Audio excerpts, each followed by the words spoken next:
Overshoot, posted by Ugo Bardi, February 7th, 2015. Overshoot was part of that wave of books and studies of the 1960s and 70s which tried to come to terms to the consequences of the unavoidable limitation of the natural resources available to humankind. The initiator of the trend was perhaps Garrett Hardin with his 1968 The Tragedy of the Commons.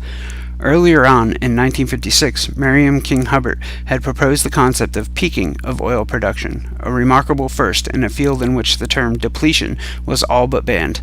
But Hubbert remained within the conventional paradigm that saw technology as able to solve all problems, and he believed that nuclear energy would come to the rescue.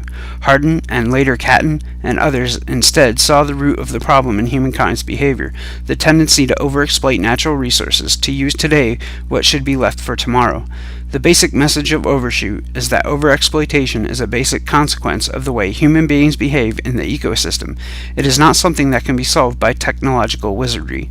We may compare Overshoot to another book that carried a similar message, The Limits of Growth, of 1972, conceived at about the same time, even though Overshoot was published only in 1980.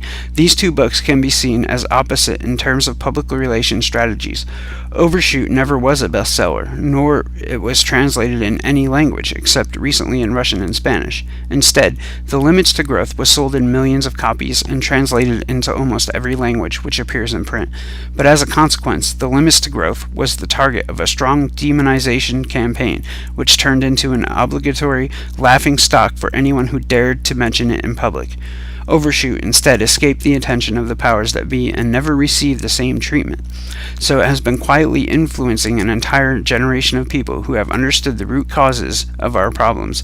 See this comment by John Michael Greer.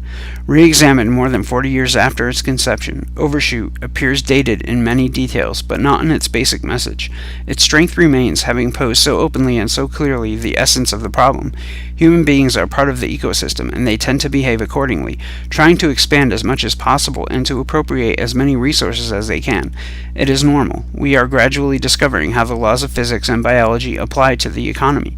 Hardin was a biologist, after all.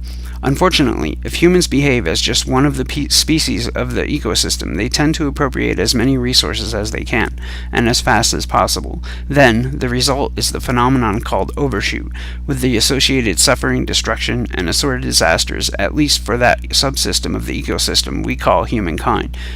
Can we avoid that? So far, it doesn't seem so. We even refuse to acknowledge that the problem exists.